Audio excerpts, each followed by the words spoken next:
अब हम आईपीसी का पढ़ते हैं section 81 act likely to cause harm but done without criminal intent and to prevent other harm.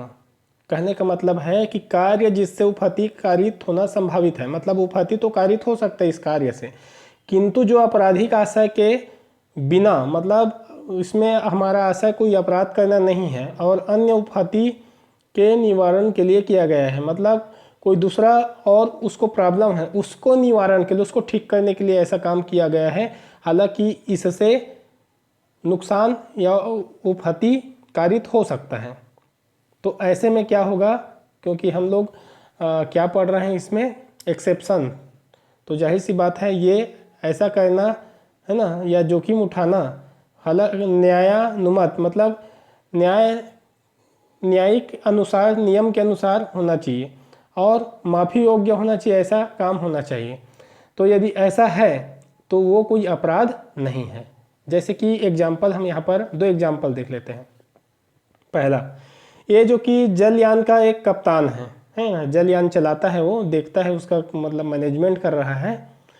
तो अब ऐसा परिस्थिति आ जाता है कि अचानक नाव को मार्ग परिवर्तित करने जरूरी हो जाता है, अन्यथा बहुत बड़ा नुकसान हो सकता है।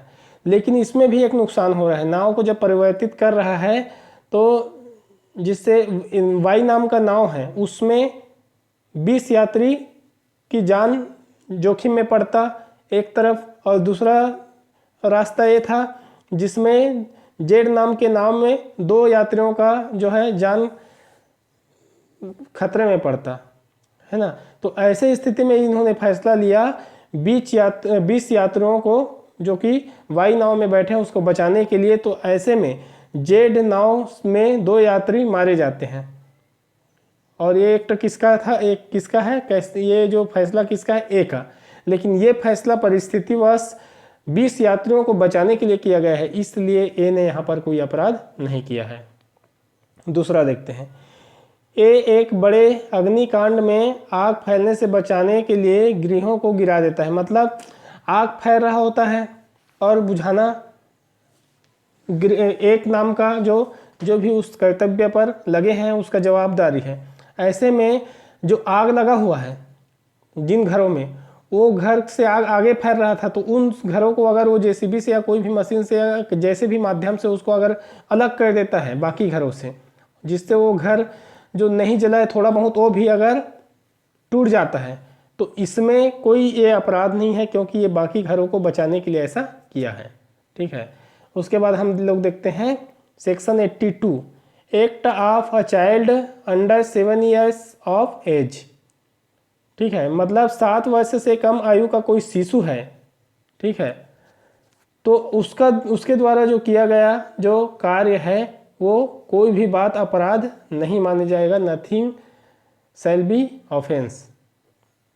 उसके बाद है section 83 act of a child above 7 and under 12 are. ठीक है, एक तो चाइल्ड हो गया जो 7 और 12 के बीच में हो। दूसरा इमेच्योर अंडरस्टैंडिंग, मतलब ऐसा जो हो जिसका जो अंडरस्टैंडिंग समझ जो है इमेच्योर हो। ठीक है, मतलब 7 वर्ष से ऊपर किंतु 12 वर्ष से कम आयु के अपरिपक्व समझ के शिशु का कार्य।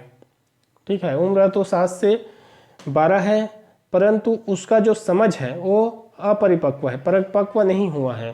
तो ऐसे स्थिति में उस अवसर पर अपने आचरण की प्रकृति है, मतलब वो क्या कर रहा है, और दूसरा परिणाम, मतलब इससे क्या हो सकता है, इसका निर्णय ना कर सके,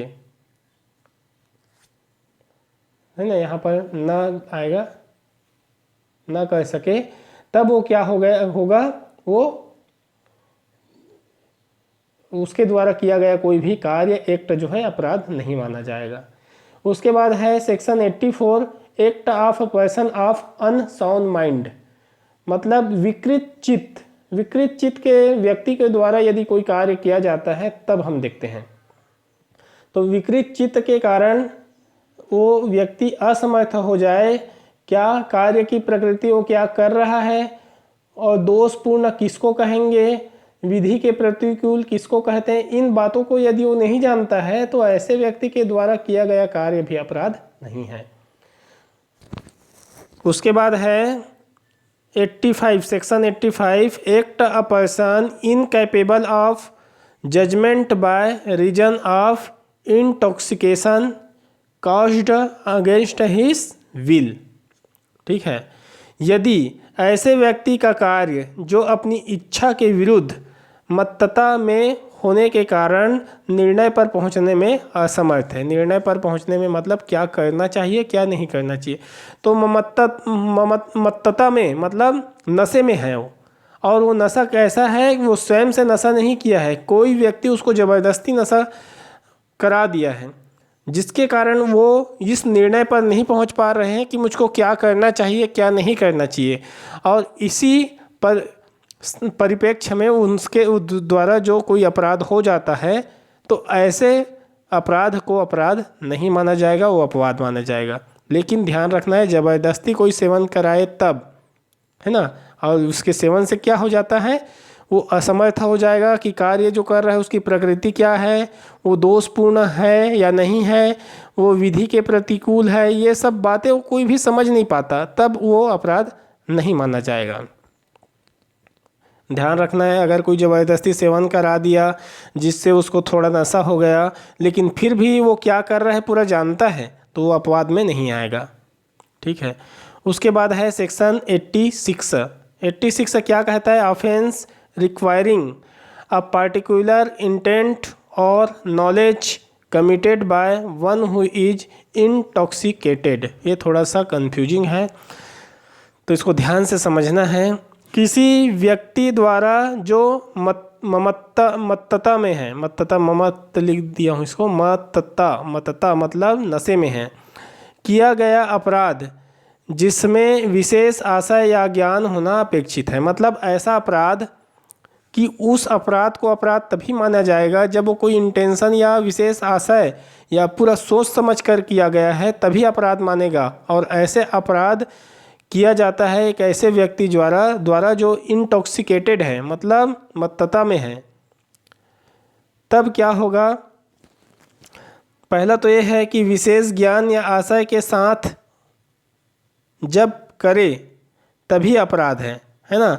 अगर वो कोई आशय या कोई ज्ञान के बिना किया गया है इंटॉक्सिकेटेड पर्सन के द्वारा तो वो अपराध नहीं है। ठीक है, उसके बाद मत्तता में ना होता तो भी वही ज्ञान होता, है ना। मतलब वो वही सोच के साथ अगर नशा नहीं किया रहता तब भी वही सोच रहता, और अभी भी वही सोच के साथ अगर वो कर रहा है, ठीक है, तब वो क्या है, उसको अपराध क्या के अपवाद के रूप में ये एक्सेप्शन मिलेगा, छूट मिलेगा। ठीक है, और यदि वो आशय के साथ अगर हो, ठीक है, कोई विशेष ज्ञान और आशय हो, उसका कोई मतलब हो अपराध करने से, तब वो इस अपवाद से छूट नहीं पा पाएगा और वो अपराधी पनिशमेंट माना जाएगा उसको। उसके बाद है section 87, act not intended and not known to be likely to cause death और grievous hurt done by consent. सम्मति से किया गया कार्य जिससे मृत्यु या घोर उपहति कारित करने का आशय न हो और न ही उसकी संभाव्यता का ज्ञान हो। ठीक है, मतलब कोई ऐसा कार्य किया जा रहा है जिसमें मृत्यु कारित करना, किसी को मारना कोई उद्देश्य ना हो, आशय ना हो, और उसका संभाव्य मतलब संभावना ऐसा हो सकता है करके भी ना ज्ञात हो, तब तो ऐसे में सबसे पहला ये है कि 18 वर्ष से अधिक आयु के व्यक्ति होना चाहिए और वो अभिव्यक्त या फिर विवक्षित, है ना, रूप में सहमति वो दे दिया हो। पहला ये नियम, ये जो है कंडीशन जरूरी है। ऐसा नहीं कि 18 वर्ष से अधिक आयु और सम्मति ना दिया हो, ऐसा नहीं, सम्मति भी देना चाहिए हो किसी भी रूप में।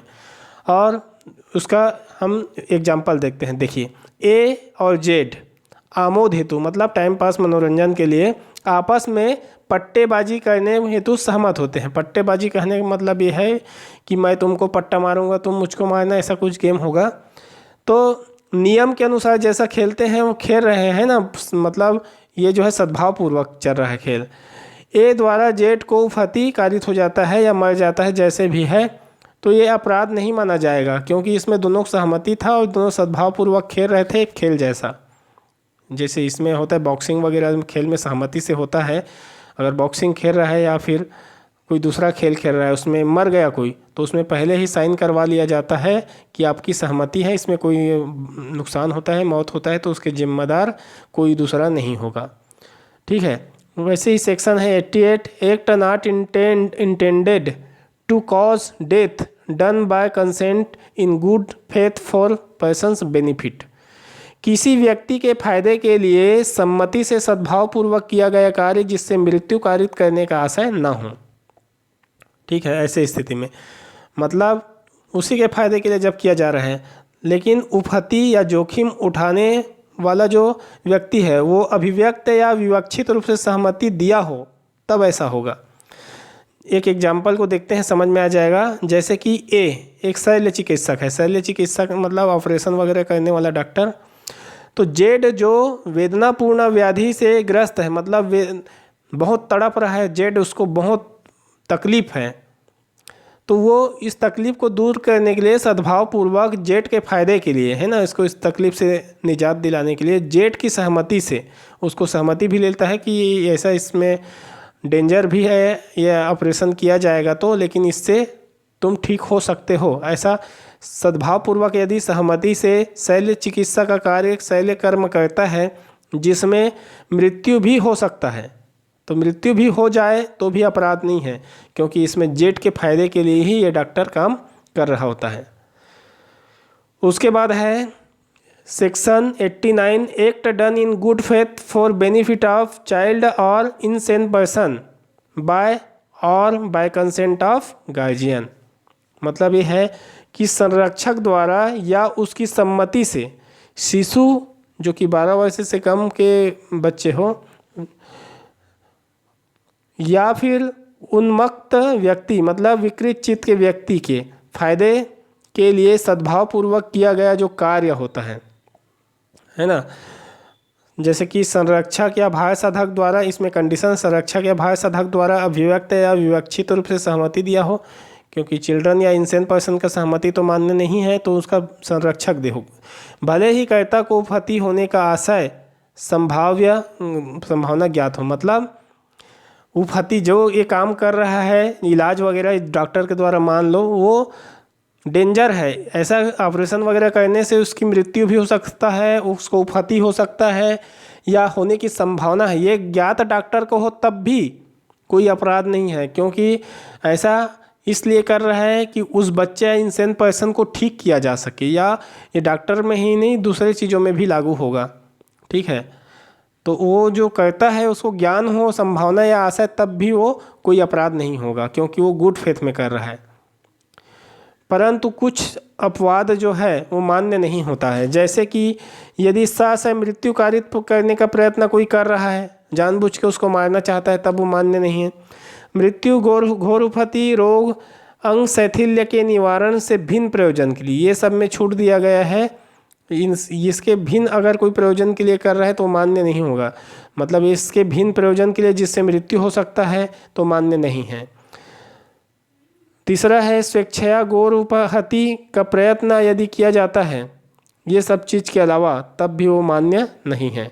चौथा है ऐसे अपराध के दुष्प्रेरण जिस पर इसका विस्तार नहीं है, मतलब जहाँ तक ये छूट दिया गया है ना, तो उसके अलावा कोई किसी के लिए दुष्प्रेरण किया जाता है तो ऐसा इस पर लागू नहीं होगा और वो अपराध माना जाएगा। अब वो जो पिछला हमने पढ़ा जो अपराध नहीं है, मतलब जो अपवाद मिला है, उसी का एक एग्जाम्पल मान्य है, जो एग्जाम्पल दिया गया। जैसे ए अपने शिशु के फायदे हेतु बिना सम्मति के मतलब बिना अपने शिशु के को पूछे शल्य कर्म करवा के पथरी को निकलाने का जो है मतलब सहमति कर देता है, ठीक है, सम्मति देता है, कराता है, पथरी को निकलवाता है, जिससे उसकी मृत्यु की संभावना है। ठीक है, मतलब पथरी निकालते समय उसको मृत्यु हो सकता है, लेकिन पथरी निकालना इसलिए उसके जो संरक्षक है वो अपने शिशु को अनुमति दे रहा है, क्योंकि पथरी से इस बच्चे को बहुत दर्द हो रहा है या जो भी नुकसान हो रहा है उससे बचाने का आशा है। इसलिए इस समय अगर कोई मृत्यु भी कारित हो जाता है तब भी वो अपराध नहीं है। ठीक है, उसके बाद है section 90, consent known to be given under fear और मिसकंसेप्शन, मतलब सम्मति जिसके संबंध में यह ज्ञात हो कि वह भय से दिया गया है या फिर भ्रम के अधीन दिया गया है। मतलब वो वॉलंटरी या अपने मन से नहीं दिया है, वो भय के कारण डर से दे दिया या भ्रम या गलती से भ्रम फैलाने के कारण दे दिया, तो वो मान्य नहीं होगा, उस कंसेंट को हम नहीं मानेंगे। ठीक है, वो ये माना जाएगा कि वो ज़बरदस्ती उसको सम्मति लिया है, वो फ्री कंसेंट नहीं है। जैसे कि उसके बाद यदि उन्मत्त व्यक्ति की सम्मति, मतलब जो नशे में है, इंटॉक्सिकेटेड या फिर विकृत चित्त का जो व्यक्ति है, उनके द्वारा जो सम्मति लिया गया है, या फिर शिशु की सम्मति, जो 12 साल से छोटा का बच्चा है उसके सहमति अगर कोई लिया है और बोलेगा कि मैं इनके सहमति से कर रहा हूँ, तो क्योंकि वो उसके प्रकृति को न जानता हो कि वो कौन सा कार्य है ये करने जा रहा है जिसमें सम्मति मांग रहा है और उसका क्या परिणाम होगा, इसको अगर समझने में वो असमर्थ है, चाहे उन्मत्त व्यक्ति हो, चाहे वो विकृत चित्त वाले हो, चाहे शिशु हो, तो ऐसे में वो मान्य नहीं है।